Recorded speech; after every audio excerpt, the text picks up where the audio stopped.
Hi, I'm Dr. Max Gomez at the Fifth International Vatican Conference, and I am here with former NFL player Brandon Marshall.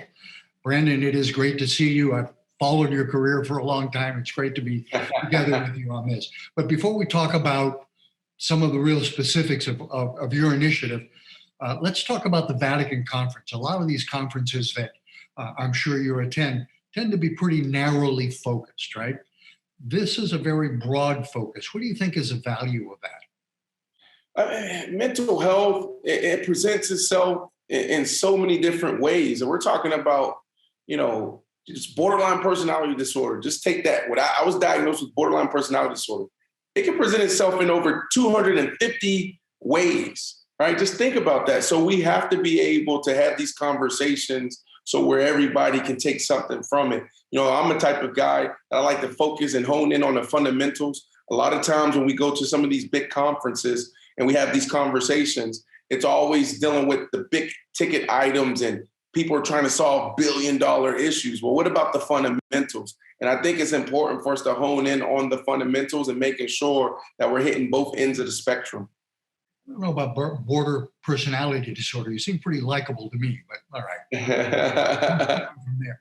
So I know that mental illness carries a stigma, particularly with professional athletes, right?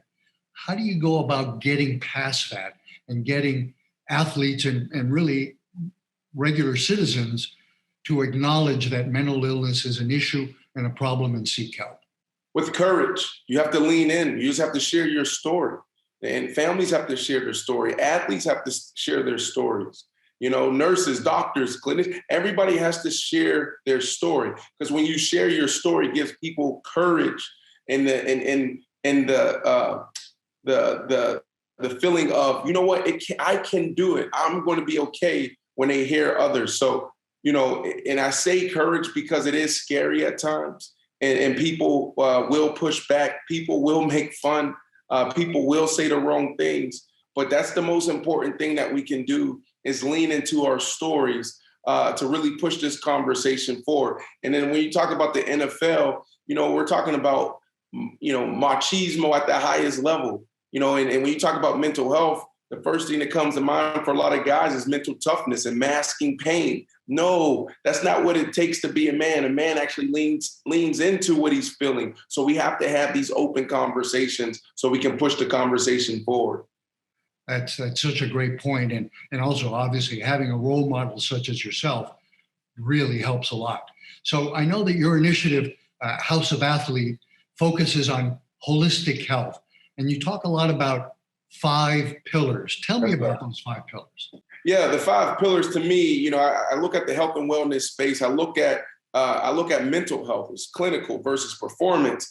And I look at the opportunities. It's a big space. And for me, you look at some of the high performing athletes and what do they, and you ask yourself, what do they do to get there and accomplish these things year in and year out?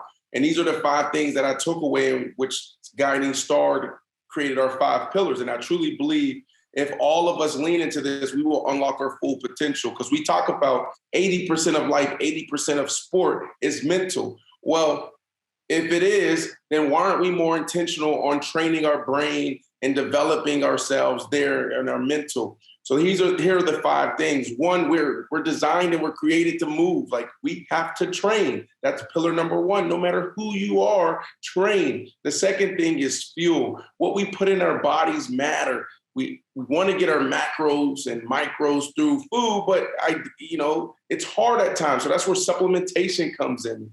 And then mental fitness is our 3rd pillar. You have to have a plan on both ends of the spectrum, whether dealing with impairment, depression, anxiety, or just being a high-performing mom, dad, executive that wants more out of your brain. Recovery, that is critical. Do you know how important sleep is? Do you know how to take care of a aching knee, an aching back? Do you know how to shut off? Do you know how important vacation is at time? And the last thing is drive. I've never met a high-performing person that did it by themselves. We are all interconnected and we're designed and created to be in community with each other. So we have to connect. Brandon Marshall, I think the bottom line we can say is that health, both physical and mental, And wellness doesn't just happen. We've got to work at it.